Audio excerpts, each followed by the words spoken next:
Isang dalagita ang nawala ng mga magulang. Kaya naman, nasa bangketa na lamang ito nakatira. Parang walang direksyon ang kanyang buhay, subalit bigla itong nagbago nang nakilala niya si Mr. Enrique. Ang binatang sumagip sa kanya. Hello mga kaibigan! Panibagong kwento na naman ang ating matutunghayan. Pero bago rin ito pagpatuloy, ay huwag kalimutang pindutin ang like button. Maraming salamat! Abala si Enrique sa pagmamaneho ng kanyang sasakyan habang may kausap sa phone. Pauwi na kasi ito sa kanyang kondo mula sa kanyang pinagtatrabahoang trabaho. Kasalukuyang nasa 25 taong gulang na itong si Enrique. Binata. Lahat yata sa kanya ay hindi lamang panlabas, maging ang kanyang pag-uugali ay wala kang masasabi. Nakatuon ang kanyang sarili sa pinamanang kumpanya ng kanyang mga magulang. Nasa kalagitnaan na siya ng kanyang pagmamaneho nang may biglang dumaan na bata at muntik na itong nasagasaan. Mabuti na lamang at mabilis siyang nakapagpreno. Mabilis siyang bumaba at sinilip kung nasaktan ba ang babaeng iyon. Iha, ayos ka lang ba? May masakit ba sa'yo? Dadalhin na kita sa ospital. Sambit pa nitong si Enrique. Napansin ni Enrique na tila isa itong batang pag-alagala dahil sa marumi nitong ayos na parabang pinabayaan na. Hindi na po ako bata. 17 years old na po ako. Ako nga pala si Vanessa Montenegro. Sigurado ka bang walang nangyari sa'yo masama? Baka pagalitan ako ng mga magulang mo at sabing tinakbuhan kita. Sa ilang sandali pa, biglang natahimik ang dalaga at napaiyak. Wala na po akong mga magulang, kuya. Ulila na ho ako, kaya pag-alagala na lamang ako sa kalsada. Excuse me, mister. Sad ng isang ginang na lumapit kay Enrique. Wala na siyang magulang. Sa tingin ko ay natrauma yan sa pagkawala nila. Agad naman akong naawa sa dalaga. Gusto ko siyang tulungan para maging maayos siya. Ganoon talaga ako kapag may nakitang bata. Gusto kong tulungan dahil naalala ko ang aking nakabatang kapatid. Matapos itong pumanaw dahil sa sakit. At wala man lang akong nagawang paraan. Kaya naman, nakapag-desisyon akong isama na lamang siya sa kondo ko. Kuya, dito ka ba nakatira? Laki naman wala ng bahay mo. O siya nga pala, anong pangalan mo? Ako nga pala ulit si Vanessa po. Naikwento ni Vanessa ang buong buhay niya nang nawala ang kanyang pamilya. Hanga ako sa katapangan mo, bata. Naantig ang puso ko sa iyo kaya alagaan kita. Kukupin kita. Total naman ako lang ang nasa kondo ko at dalawa tayo. Siya nga pala, Vanessa. Ituring mo itong bahay mo ha. At maligo ka na. Maya-maya lang kakain na tayo. Hindi naman mapakali itong si Vanessa at nakatitig siya sa salamin at pinagmasdan ang sarili. Kailangan lang palang maglinis para mukhang dalaga ito. Malaki ang utang na loob niya kay Enrique dahil kung hindi dahil sa kanya ay marahil nasa lansangan pa rin siya ngayon. Hindi na nakapagtataka na maayos talaga, malinis, lumabas ang kanyang tunay na itsura at may lahi siyang mistisa. Sa tuwing sumisilip siya sa salamin ay naalala niya ang kanyang ina. Mabuti na lamang at may kumampi na sa kanya. At yun, itong si Enrique. Pagkalabas ko ng CR nagtungo na ako sa kusina para kumain. Naalala ko na hindi pala kumain magmula noong tanghali. Maswerte na lamang ako at naawa sa akin ang ilang mga tao sa labas. Lumapit ako kay Kuya Enrique, ngunit laking gulat niya dahil sa naging kaayos ko. Wow, hindi ko akalain Vanessa na sobrang ganda mo pala. O siya, kumain na tayo. Masarap itong niluto ko. Tahimik lamang akong nagmamasid sa kanya habang naghanda ng pagkain. Umiti siya sa akin, kaya naman binabayan ko siya ng ngiti. Ewan ko ba parang matagal ko na siyang kilala, pero ang totoo, ngayon na kami nagkita at parang komportable ako sa kanya. Habang kumakain silang dalawa ay tahimik lamang, lalo na itong si Vanessa. Ramdam niya ang sarap ng niluto nitong si Enrique. Matapos nilang kumain, nagtungo na itong si Vanessa sa kanyang kwarto, pero hindi ito makatulog ng gabing iyon. Parehong hindi sila inaantok. Parehong hindi makatulog ang dalawa dahil sa parehong nanibago sila sa bawat isa. Isang pakiramdam na hindi may paliwanag. Biglang lumabas si Vanessa sa kwarto at nagtungo sa sala. Hindi niya inasahan na naroon din pala itong si Enrique. Kuya, hindi ka rin ba makatulog? Oo, Vanessa. Nanibago lang ako. Ikaw, bakit hindi ka patulog? Ganon din kuya eh. Hindi rin po ako makatulog eh. Kaya naman, nakapagdesisyon ang dalawa na manood na lamang ng movie para pampaantok. Inutusan ni Enrique si Vanessa na kumuha ng pagkain. Samantalang sinalang naman ni Enrique ang isang movie na bagong bili niya lamang. Ngunit ito ay isang horror movie. Ganun pa man, pumayag na si Vanessa na panoorin ito. Nagsimula na silang manood ng palabas, nakaupo sila sa magkabilang dulo ng sofa. Tila isang normal lamang na panonood, ngunit kalaunan unti-unting nakaramdam ng takot ang dalaga at napayakap ito sa lalaki dahil sa natakot na sa eksena. Vanessa, relax lang. Movie lang yan. Pinakalma ni Enrique ang babae, ngunit isang saglit pa ay nakatulog na itong si Vanessa sa sofa. Binuhat niya ang dalaga patungong kwarto at maingat na inilabag sa kama. Napansin niyang ang pagkamistisa ng dalaga. Biglang naalaala ni Enrique ang nakaraan ni Vanessa. Huwag kang mag-alala. Ingatan at talagaan kita. At hinilikan niya ito sa noo bago iniwan sa kwarto. Para sa lalaki ay may turing na pinakamasayang araw ang makilala niya ang dalaga. Masaya siyang matulungan ito. Kaya naman naisipan ni Enrique na bukas din ay papasyal na ito sa mall at ibili ng kasuotan. Isama niya rin ang kanyang girlfriend para naman makilala niya ito. Paniguradong magkakasundo din ang mga ito dahil mabait din naman ang kanyang girlfriend. Kinabukasan lumabas na sila sa kondo at kasalukuyang nasa biyahe na sila. Kinakabahan ako dahil ipapakilala sa akin ang girlfriend nitong si Kuya Enrique. Kuya, ilang taon na pala kayo mag-girlfriend nitong girlfriend mo? 4 na taon, Vanessa. Matagal na pala kayo, kuya eh. Masaya pa ako sa inyong dalawa. Pagkarating nila sa mall, agad silang pumunta kung saan sila dapat magkita. Hi honey, I miss you. Bati ng babae sabay yakap at nilagyan siya nito sa pisngi. I miss you too, Han. Samantalang kinakabahan naman itong si Vanessa dahil paano kung hindi siya magustuhan ng girlfriend ni Enrique. Siya nga pala, honey. Ito nga pala si Vanessa. Yung sinasabi ko sa iyo noon. Nilapitan si Vanessa ng babae at kinamayan nito pero para bang pinikilatis siya nito dahil kung makatingin mula ulo hanggang paa. Ikaw nga pala si Vanessa. Kaunting ayos lang at yak na tatalbog na rin ang ganda mo. Huwag kang mahiya sa akin. Hindi naman ako masamang tao eh. Nagtungo sila sa isang salon para ayusan itong si Vanessa. Malaki ang gastos nitong si Enrique para sa kanya. Kaya naman, nahiya siya rito. Habang inaayusan, hindi niya maiwasan na makaramdam ng inggit sa dalawa. Naisipan niyang kailan kaya siya magkakaroon ng pag-ibig. Isang simpleng make-up lang ang ginawa nila pero parang lahat ng tao sa salon ay nakapanganga sa kanya. Natural na ganda. Habang si Enrique naman ay napatitig sa kanya. Si Patricia ang girlfriend nitong si Enrique at mas matanda lang ng ilang taon ang lalaki. Marami ang magsasabing talagang bagay na bagay silang dalawa. Inaamin ni Patricia na mas higit na maganda itong si Vanessa sa kanya at hindi naman niya kailangang maging masungit dito. Ang pinag-alala lamang niya ay kung paano ba niya maharap ang mga tao. Nasa kalagitnaan na kami ng pagkain noon matapos ng salon ay nagpaalam ako na mapunta ako sa CR. Sumabay sa akin doon si Vanessa at sinamahan ako. Hindi pa kami tuluyan nakapasok sa CR. Bigla na lamang akong nahilo at may dugo lumabas sa aking ilong. Mabuti na lamang at nasalo ako ni Vanessa. Ang totoo ay ang pregnant pero hindi ko pinalam kay Enrique ito. Ayaw kong ipaalam sa kanya dahil siguradong ma-depress lamang siya. Oo, may taning na ang buhay ko at dalawa kami ni baby ang mawala sa mundo. Marahil ilang buwan na lamang ang nalabi sa akin. Ayaw kong mawala sa mundo dahil masaktan lamang itong si Enrique. Pero dahil kay Vanessa, masaya na akong mawala, kailangan ko lamang mapaibig itong si Enrique kay Vanessa. Matapos naming makalabas mula sa CR, ay nagpaalam na itong si Enrique para pumasok sa kumpanya. Kaya naiwan na lamang kaming dalawa sa restaurant. Samantalang, nangamba naman ako na baka dito na lumabas ang ugali nitong si Patricia sa akin. Pero mabait pa rin ito. Tuloy nang umalis itong si Enrique. Vanessa, guwapo ba si Enrique? Ano sa tingin mo?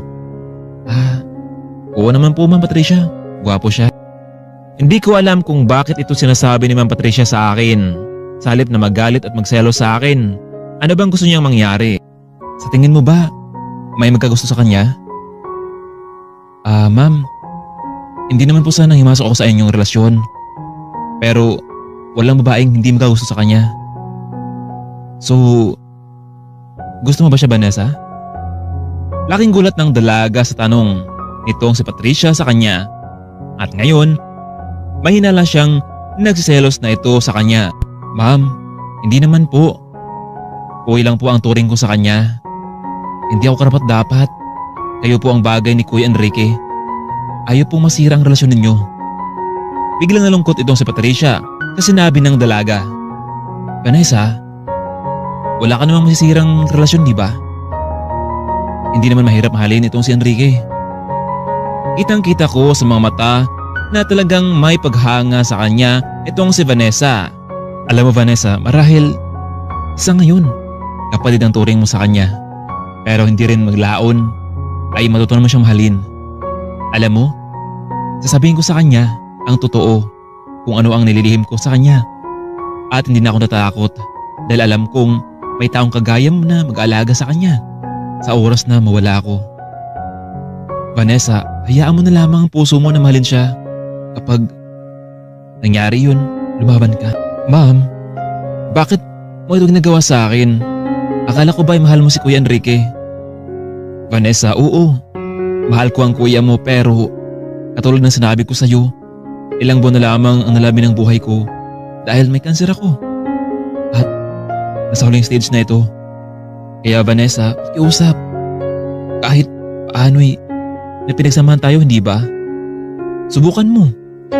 Malay mo, mapaibig mo si Enrique. Ma'am Patricia, susubukan ko po. Agad namang niyakap ni Patricia ang dalaga bilang pasasalamat. Labis naman ang saya ni Patricia nang naging tugon ni Vanessa at umalis na silang sakay ng kanyang sasakyan para ihatid ang dalaga sa kondo ni Enrique. Samantalang, pasado alas 5 na ng hapon dumating itong si Enrique sa kanyang kondo. Pansin niyang parang may pagbabago sa kanyang kondo. Agad niyang pinuntahan ang kwarto ng dalaga kung naroon ito. Vanessa, nariyan ka ba sa loob? Ngunit walang sumasagot sa kanya. Kaya naman binuksan niya ang pinto ng kwarto at nakita niya ang dalaga na mahimbing natutulog. Kaya kinuha niya ang kumot at inumutan niya ito. Matapos ay nagtungo na siya sa kanyang kwarto upang magbihis na rin. Pagkalabas niya ng kwarto, dumiretso na ito ng sala. Nakita niyang nakaupo roon si Vanessa at tila may malalim na iniisip. Vanessa, ayos ka lang ba? Nagalalang tanong nitong binata. Ngunit tumango lamang ito. Buong gabing tahimik si Vanessa, hindi gaanong umimik. Kaya hindi na rin kinulit ito ng binata dahil mukhang kailangan itong mapag-isa. Samantalang hawak-hawak naman itong si Patricia ang kanyang tiyan, hindi niya mapigilang mapaiyak habang iniisip ang kanyang sitwasyon ng kanyang pinakamamahal na anak at nobyo. Alam niyang masaktan lamang ang kanyang nobyo sa oras na malaman nito ang kanyang kalagayan, pero kailangan itong malaman at aminin dito. Hindi niya alam kung ano ang sasabihin. Dalawang balita subalit magkasalungat ito. Mag-anak na kami ng dalawa subalit mawalan ako na parang bula. Ang sakit. Mahal na mahal ko si Enrique. Enrique, I'm sorry, but I can't be your last lover. Labis ang pag-iyak nitong si Patricia. Ito ang pinakamasamang bagay sa kanyang naranasan. Naalala ni Vanessa, nakatawa pero gusto niya itong makatuluyan ang kanyang nobyo kaysa naman napunta ito sa ibang babae na walang kwenta. Pero bago ito natulog, itong si Patricia ay iniisip niya na sana magustuhan din kaya siya ni Enrique. Kinabukasan, maagang nagising itong si Vanessa upang ipaghanda ng makain si Enrique. Kahit papaano ay marunong naman siyang magluto. Kahit matagal na siyang pag-alagala, ay tanda pa rin niya ang itinuro na kanyang ina noon. Saktong may manok at karne sa refrigerator at kumpleto ang mga sangkap. Kaya naman, naisipan niyang magluto ng adobo. Nagsaing at nag-init na rin siya ng tubig nang sa ganun ay makapagkape na rin silang dalawa. Mabilis niyang natapos ang pagluluto at handa niya ang lahat na pagkain. Hinihintay na lamang niyang magising itong si Enrique para sabay silang kumain. Nakahiya naman kung igisingin niya ito, baka ano pa ang maisip nito sa kanya. Maya-maya pa ay nakita niya itong si Enrique, ngunit hindi galing sa kwarto, kundi mula sa labas, mukhang katapos lamang nitong mag-jogging. Natulala naman siya sa ganda ng katawan ng lalaki at bumilis ang pagtibok ng kanyang puso. Binaliwala lamang niya ito at niyaya si Enrique para kumain. Ngunit pinaon na lamang siya ng lalaki dahil maliligo pa daw ito. Nagugutuman subalit nais niyang makasabay sa pagkainan ang lalaki. Pero parang may kakaibang naramdaman itong si Vanessa na mas lalong tumitibok ang kanyang puso. Naisip na naman ni Vanessa ang pabor ni Patricia sa kanya. Ang totoo, Naawa siya sa mga ito. Napakabait na mga ito pero bakit ganito ang kanilang kapalaran? Siguro masakit ang umibig. Vanessa, kumusta? Tanong ni kuya sa akin. Ayos naman po kuya. Nakangiting sagot ko naman sa kanya. Pero ang totoo, hindi ko naman talaga alam kung anong sasabihin matapos kong makita itong si Kuya Enrique. Mabuti naman kung ganun, Vanessa. Siya nga pala. Kumusta naman si Patricia? Talagang di ba pinagtapat ni Patricia sa kanyang nobya kung ano talaga nangyari sa kanya? Mabuti naman si Ma'am Patricia, kuya. Ganun ba? Pwede mo ba akong samahan sa bahay niya? May sabihin siya sa akin eh. Ikaw na lang siguro, kuya. Baka naman mahalaga ang sabihin niya sa'yo. Marahil dito na sasabihin ni Patricia ang totoo niyang kalagayan. Nagpaalam na itong binata para umalis, samantalang nakaupo naman si Vanessa sa may sofa at iniisip kung ano talaga ang mangyayari sa kanyang buhay. Hello, good morning Han. Bati sa akin ni Enrique, sabay hinalikan niya ako sa aking pisngi. Good morning to honey. I miss you. Mahal na mahal kita, Enrique. Lumapit sa akin si Enrique at hinimas-himas niya ang aking tiyan. Kailan kaya tayong kakababy, Han? Excited na ako na mangyari yun. Han, bakit ka malungkot? Saad naman ni Enrique. Wala naman, honey. May sabihin na ako sa'yo. Ano yun? Paano kung mawala ako? Anong gagawin mo? Pwede ba, Patricia? Bakit mo naman sinasabi yan? May problema ka ba? May baka na bang lalaki? Ha? Hindi mo na ba ako mahal? Lumuhod itong si Patricia sa harapan ni Enrique. Ang totoo, mahal na mahal kita, Enrique. I'm sorry. Ginawa nilang mama at dad ang lahat para sa akin, pati sa magiging baby natin, pero hindi nila kaya. May sakit ako. Oo. Marahil ilang buwan na lamang nalabi sa akin. Hindi ko ito ginusto. I'm sorry.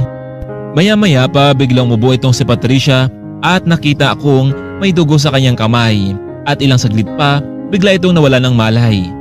Kaya naman, dali-dali ko itong sinakay sa sasakyan patungong hospital. Mabilis kong pinatakbo ito na parang may salba ko lamang ang buhay na maina ko. Pagdating namin doon, mabuti na lamang at agad itong inasikaso ng mga doktor. Ngunit wala pa rin itong malay. Dinala si Patricia sa ER para pag-aralan ang kanyang kalagayan nito. Napayak na lamang ako at nagdasal na sana maging maayos lang ang lahat at may milagrong mangyari. Samantalang nag-alala naman itong si Vanessa dahil maghapong hindi nauwi itong si Enrique sa kondo. Baka may nangyari sa kanya o masyado lamang siyang nag-iisip ng masama. O baka naman pinagtapat na ni Patricia ang lahat kaya hindi niya makaya ang kanyang sinabi. Mag-isang binantayan ni Enrique ang nobya sa ospital. Samantalang hindi naman makadalaw ang mga magulang nitong si Patricia dahil may pinuntahan ito sa ibang bansa. Matapos ng ilang araw nakalabas naman itong si Patricia sa ospital at subalit sinabi ng doktor na kailangan niyang alagaan ang babae habang buhay pa ito dahil hindi nito alam kung kailan na lamang manatili sa mundo. Napasakit ito para kay Enrique. Pangarap sana niyang magkaroon ng masiyang pamilya subalit ganito pa ang kanilang naging sitwasyon. Matanggap kaya ni Enrique kung sakaling mawala si Patricia? Ano kaya ang gagawin ni Vanessa sa oras na makita niyang malungkot si Enrique sa pagkawala ng dalawang tao sa kanyang buhay? Ilabas din sa ospital itong si Patricia. Ngunit gaya ng sinabi ng doktor, kailangan niya itong pangalagaan. Kaya naman sa halip na umuwi sila sa kondo, tumiritso na lamang ito sa bahay ni Patricia. Dahil sa nangyari kay Patricia, hindi nakauwi itong si Enrique sa kondo. Dahilan para nag-alala itong si Vanessa. Ngunit ilang saglit pa lamang biglang may kumatok sa pinto kaya naman napatakbo niya itong tinungo at iniisip na sana si Enrique iyon. Ngunit ganun lamang ang kanyang gulat sa pag-aalalang si Enrique iyon. Isang babae pala, ang kulang na lamang ay lumitaw ang kaluluwa dahil sa napakiling kasuotan. Kaya naman napatas na lamang siya ng kilay at nainis sa dalagang iyon. Kapwa nagkatitigan ang dalawa. Ano? Matapos ba ako titigan sa ganda kong ito? Saad naman ng babaeng nasa labas ng pinto. Wow naman. At saan banda ka naman naging maganda ate? Sino ka ba? Sino bang hinahanap mo? Hindi mo ba kilala? Ako lang naman ang ex-girlfriend nitong si Enrique. Ikaw, sino ka ba? Siguro katulong ka dito ano? Balaksan ng suguran itong si Vanessa. Mabuti na lamang at agad niyang nasirado ang pinto. Nagawa lamang iyon ni Vanessa dahil ayaw niya ng ganitong klaseng ugali ng tao. Muli siyang bumalik sa loob at pinagpatuloy na lamang ang paglilinis ng kondo. Nagpasalamat siya sa kanyang ina dahil kahit papaano ay natuto siyang gumawa ng gawaing bahay. Dahil sa paglilinis ng buong kwarto ay nakatulog ang dalaga. Hindi nga nagawang kumain ng hapunan dahil sa pagod. Gabi nang nagising si Vanessa at kailangan niyang pumunta sa kusina para kumuha ng ilang makain roon. Ngunit bigla na lamang bumukas ang ilaw kaya bigla siyang nagulat. Nakita niya si Enrique kaya naman bigla siyang napayakap dito. Maging si Patricia na nasa likuran ng binata ay nagulat ngunit napangiti rin ito. Kaya naman nahiyang kumalas mula sa pagyayakap ang dalaga. Sinabi niyang labis lamang siyang nag-alala sa lalaki ngunit hindi kumbinsido itong si Patricia. Hindi naman siya galit dito, sa halip ay masaya nga siya dahil sa inasta ni Vanessa.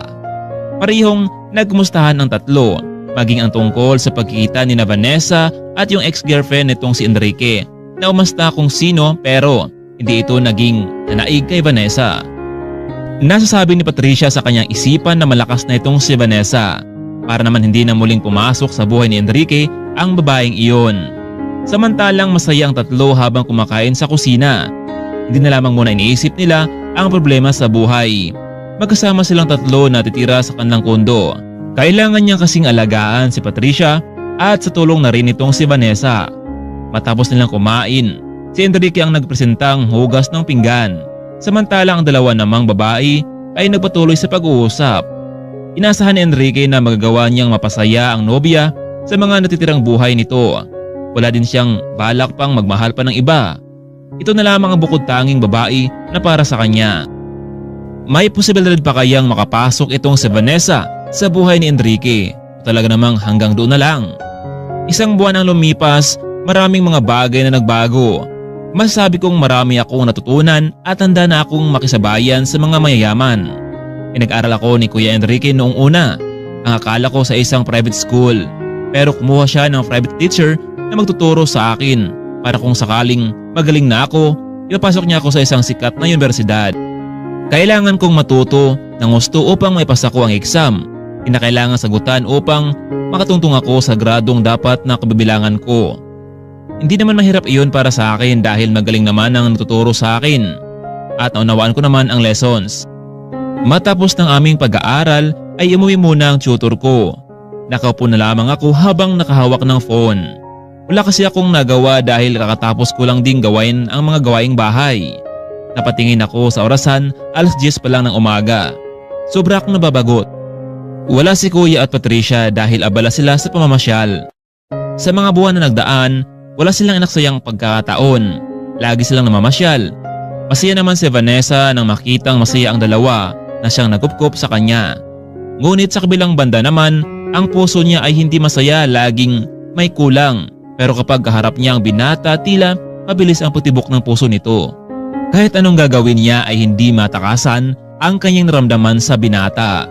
Siguradong sa oras na malalaman ng lalaki kung ano ang kanyang naramdaman ay lalayo ang loob nito sa kanya. Pansamantalang lumabas muna siya ng kondo at naisipang dalawin ang puntod ng kanyang ina. Ilang saglit pa, muli na itong bumalik sa kondo at nabutan niyang naroroon si Enrique. Ngunit tila hindi niya kasama si Patricia. "Saan ka galing, my dear?" Malambing na tanong ng binata na agad namang ikinalarma ng kanyang puso. Simpleng mga salita pero malaki ang impact nito para sa kanya. "Kuya, galing po ako sa sementeryo. Dinalo ko lamang po ang aking ina." "Ganun ba? Bakit hindi mo naman ako sinabihan? Para naman masamahan kita roon." "Ayos lang kuya. Ayaw ko namang makaabala sa inyo ni Ate Patricia. Tsaka malaki na po ako. Kaya ko ng sarili ko. Pero Vanessa, you're my baby. Kaya dapat kang mag-ingat, okay?" Hindi nakapagsalita ang dalaga sa sinabi ng lalaki kung bakit niya sinabi iyon. Baka pag narinig iyon ni Patricia ay magselos ito sa sobra niyang ilambingan sa akin. Wala siyang ibang narinig kundi mabilis na pagtibok ng kanyang puso. Habang natataka itong si Enrique na tulala ang dalaga dahil sa kanyang mga sinabi. Kaya naman, bigla niya itong ginulat. "Ay, gwapo." "Vanessa, sinong gwapo?" "Wala lang kuya, never mind." Tila gustong paulit-ulit na marinig ng lalaki ang sinabi ni Vanessa. Nakita kong namumula ang pisngi ng dalaga.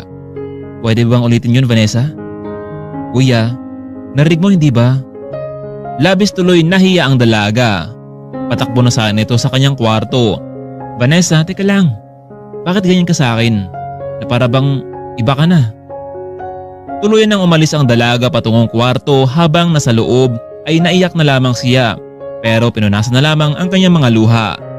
Sa ilang saglit pa, may tumawag sa kanyang phone. Walang iba kundi si Patricia. Hello? Ate, kumusta kayo? Ayos naman ako, Vanessa. Ikaw, kumusta? Okay lang, ate. Siya nga pala, ate. Bakit hindi ka kasama ni Kuya na nagpunta rito sa kondo? Vanessa, you should enjoy yourself. Please, Vanessa, paligayahin mo siya.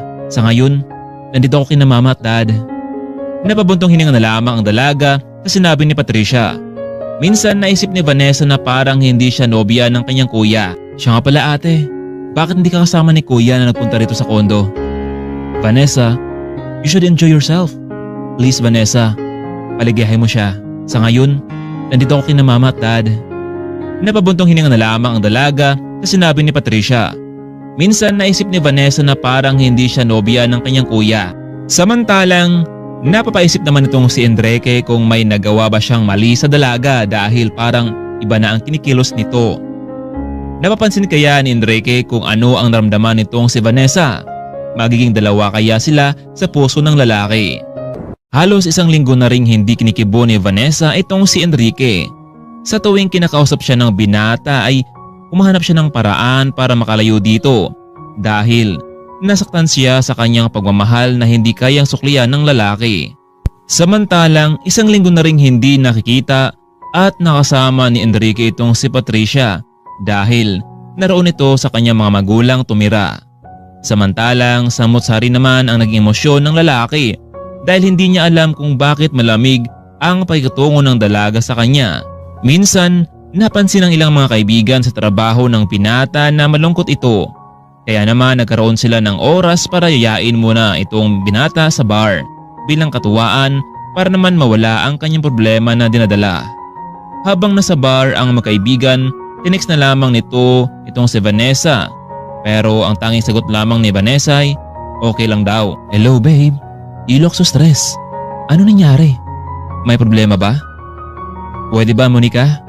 Mas na-stress ako sa'yo. Hindi alam ni Enrique na narito din pala sa bar ang kanyang ex-girlfriend. Matagal silang wala nito pero ayaw siyang tantanan. Come on babe, alam ko namang namiss mo pa ako eh. Kaya nga nandito ka sa lugar diba dahil namiss mo ako. Do you remember na pinaligaya kita? Pwede ba, Monica? Umalis ka na dito. O baka naman gusto mong tawagin ko pa ang gwardya. Labas na. Relax lang babe. Basta ha kapag kailangan mo ako, nandito lang ako. Papaligayahin kita, Enrique. Inakala ni Enrique na sasamahan siya ng mga kaibigan. Kaya nga sila nagtungo sa bar para mawala ang lungkot sa kanyang mukha. Nasa ibang lamesa pala ito at may kalumpong ibang babae. Napailing na lamang itong si Enrique. Mabuti at hindi siya katulad ng mga ito. Dahil sa kalasingan, hinatid na lamang siya ng mga kaibigan nitong si Enrique sa kanyang kondo. Laking gulat naman ni Vanessa sa naging kalagayan ng lalaki dahil ito ang unang pagkakataon na makita niyang lasing at naawa siya rito. Agad na binihisa ni Vanessa ang binata. Patay mali siya na lamang siya kahit na nahiya siya.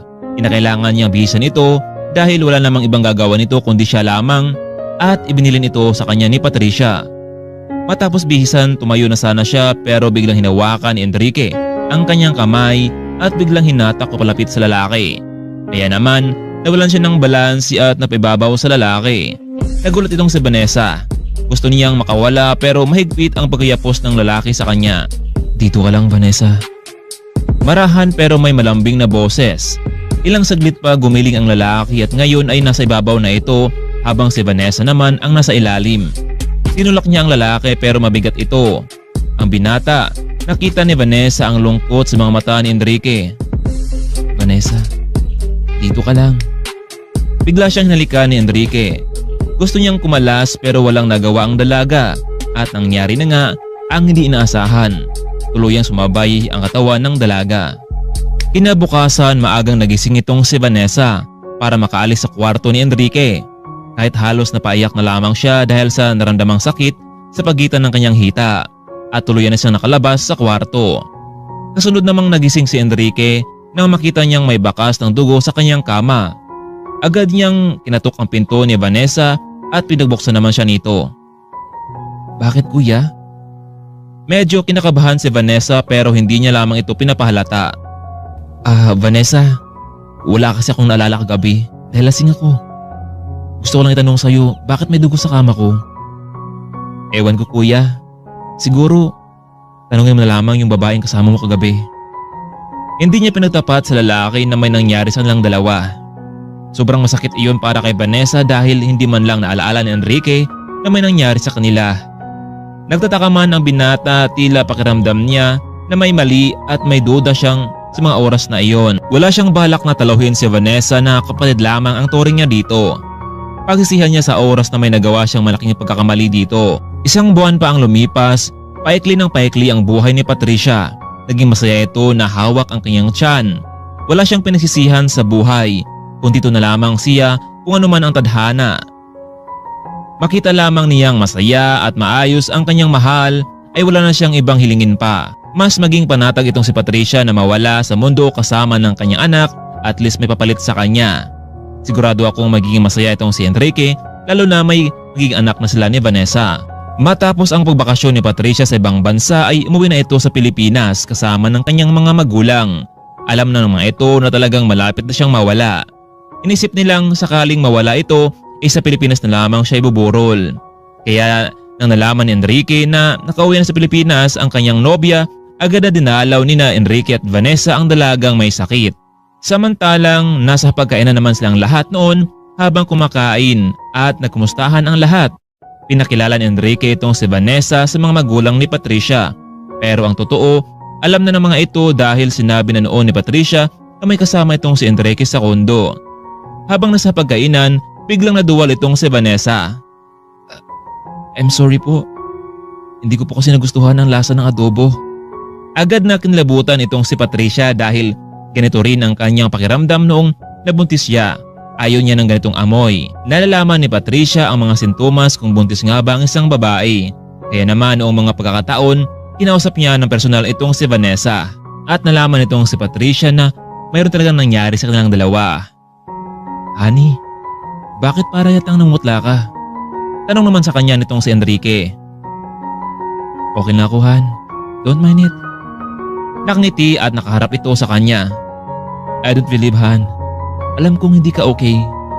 Honey, Enrique, huwag mong hayaang lamunin ka ng takot mo. Pero, Patricia, you're my happiness. Di mo ba alam yun? Kaya don't give up. Kahit para lang sa anak natin." Naawa ko kay Enrique dahil sa mga nangyari sa aming buhay. "Enrique, alam mo, may tao pang mas higit na magmahal sa akin. Pagod na ako, Enrique. Hayaan mo na akong magpahinga, Enrique. Mahal na mahal kita, but my love will not be forever. May taong mahal ka. Handang punan ang mga pagkukulang ko sa iyo." Bigla na lamang akong napaiyak at napayakap kay Enrique. Naalala ko pa ang lahat ng mga pinagdaanan naming dalawa, lalo na sa baliw nitong ex-girlfriend. Naikwento kasi nito ni Vanessa na muli itong dumalaw sa kondo. Mabuti na lamang at naging palaban si Vanessa. "Aray! Ano nangyari sa'yo, Han? Ang sakit ng ulo ko, Enrique. Ang sakit." Sa ilang segundo pa biglang nahimatay itong si Patricia dahil sa sakit na naramdaman. Ang pagtungo nila noon sa ibang bansa ay hindi rin nakatulong, sa halip mas lalong umikli ang kanyang buhay. Sa bawat araw na lumilipas ay pahina ng pahina ito, nilabis namang ikinalungkot ng lahat. Oo, hindi na nga nakayanan pa ni Patricia ang kanyang naramdaman. Pumanaw na ito na may ngiti. Pero sa puso ng lalaking kanyang iniwan ay sobrang sakit ito. Hindi niya matanggap ang nangyari sa kanyang mag-ina. Lahat nagluluksa sa kanyang pagkawala, maging ang kanyang mga magulang. Habang si Vanessa naman nagdaramdam dahil alam niyang si Patricia lamang ang tanging minahal ng kanyang kuya Enrique. Kahit na ibinilin ito sa kanya ang lalaki, pero hindi niya pa rin hawak ang puso nito. Araw-araw laging lasing itong si Enrique. Parang gumuho na ang kanyang mundo dahil sa pagkawala ng kanyang mahal. Samantalang isang araw noon, nagtungo itong si Vanessa sa ospital para magpa-check up. Dahil matapos siyang naduduwal, hindi na rin siya dinatda ng buwan ng dalaw. Matapos ng test, it's positive. Buntis nga siya. Naguluhan man ang dalaga kung ipagtapat nga ba niya sa lalaki ang kanyang kalagayan o baka naman magiging dagdag lamang siya sa pasanin ng lalaki. Tila naging malungkot ang mundo ni Enrique dahil wala na ang taong nagpapasaya sa kanyang buhay. Ngunit paano naman si Vanessa na may pagtingin sa kanya? Tuloy na ngang mawalan ng saysay ang naramdaman ni Vanessa. Gusto niya pagtapat sa lalaki ang katotohanan na may anak na silang dalawa. Magdalawang buwan na ang kanyang tiyan, subalit natatakot pa rin siyang baka sakaling hindi ito matanggap ng lalaki. Masakit ito para kay Vanessa, ngunit nakapagdesisyon na lamang siyang umalis sa kondo ng lalaki dahil alam niyang wala siyang halaga para sa lalaki at dagdag pa lamang siya sa problema nito. Wala siyang ibang pupuntahan na kamag-anak, itong si Vanessa, pero gagawin niya ito para makamove on sa kanyang nararamdaman. Tuloy na ngang umalis ang babae sa poder ni Enrique. 3 buwan na ang nakalipas bagamat masakit pa rin ito para kay Enrique, ngunit dahan-dahan niya itong natatanggap. Napansin niyang tila marumi ng buong bahay at hindi niya nakita itong si Vanessa na siyang katuwang niya sa kondo. May napansin siyang isang gamit na nakalagay sa lamesa sa loob ng kwarto ni Vanessa. Kaya naman sinilip niya ito kung ano ang nasa loob. Nakita niya ang isang pregnancy test. Nagdalawang isip siya kung kanino ito, kay Patricia ba o kay Vanessa. Binuksan niya ang kanyang laptop para mabasa ang report ng kanyang sekretary. Halos mag-isang buwan na ring hindi siya nakadalaw sa kumpanya. Pagbukas ng laptop may napansin siyang email notification. Kaya naman binuksan niya ito. Laking gulat ng lalaki dahil email ito mula sa kanyang napayapang nobya. Nagdalawang isip siyang buksan at basahin. Baka masaktan lamang sa message nito. Pero mabuti na lamang at interesado siyang malaman yon. Hello Han, maybe. This is my last message to you. Thank you sa pagmamahal mo sa aking tapat. Huwag kang mag-alala. Kung mawala man ako, kami ni baby sa mundo, masaya ako dahil may pumalit na sa amin. Alagaan mo silang dalawa. Alagaan mo ang maging anak niyo na dalawa ni Vanessa. Pinagtapat sa akin ni Vanessa na may nangyari sa inyong dalawa. Kaya naman, huwag kang malungkot. Dahil mahal na mahal kita, Enrique. At matapos mabasa ng lalaki ang message, agad siyang kinabahan at nag-alala kung bakit hindi sinabi na Vanessa ang tungkol sa kanyang pagbubuntis. Hindi niya alam kung saan niya ito hagilapin. Hindi niya mapatawad ang kanyang sarili kung may mangyaring masama sa kanyang mag-ina. Inalughog niya ang buong village ngunit walang Vanessa ang natagpuan. Vanessa, nasaan ka ba? Bakit ka nagtago sa akin? Huling naalala ng lalaki ang lugar kung saan ito huling nakita noon. Isang bangketa. Kaya agad siyang nagtungo roon at nagbakasakaling muli siyang matagpuan ito. Pagdating sa lugar nakita niyang maraming tao ang nagkumpulan. May nakasagap siyang balita na isang buntis ang nakahilata sa gilid ng daan na walang buhay. Labis siyang nangamba kung sino ito. Huwag naman sana. Sinilip niya ang nakahilatang babae. Mabuti na lamang at hindi ito si Vanessa. Medyo lumuwang ang kanyang pakiramdam. Umalis na ito mula sa nagkumpulang mga tao at huminga ng malalim. Nasaan ka ba, Vanessa? Magpakita ka na sa akin. Napatingin siya sa malayo. May napinsin siyang isang babae na halos kamukha ni Vanessa. Kaya naman, tumakbo siya at nilapitan niya ito. Vanessa? Ikaw ba yan? Kuya, anong ginagawa mo dito? Bakit ka nandito, kuya? Vanessa, alam ko ng lahat. Bakit hindi mo sinabi sa akin ang katotohanan noon? Kuya, alam ko naman kasing marami kang problema at ayaw ko pang dumagdag sa'yo. Please, sumama ka na sa akin, Vanessa. Ayaw kong may mangyari sa'yo masama, lalo na sa baby natin. Vanessa, siguro ito na ang oras para bitawan ko na ang nakaraan dahil ikaw at si baby natin ang aking kasalukuyan. Marahil matutunan din kitang mahalin, Vanessa, na mas higit pa sa aking nakaraan. Sorry kuya, bigla na lang akong umalis sa kondo. Vanessa, pwede ba? Huwag mo na akong tawagin kuya. Enrique na lang, okay? Sumakay na ng sasakyan ang dalawa at dumiretso sa kondo. Naging masaya itong si Vanessa dahil hindi nga siya nagkamali at na-realize ng lalaki na hanapin pa rin siya nito. Nagpatuloy ang mga araw. Muli nang pumasok sa trabaho ang lalaki, samantalang nasa bahay naman itong si Vanessa. Hinintay ang buwanan kung kailan siya manganganak.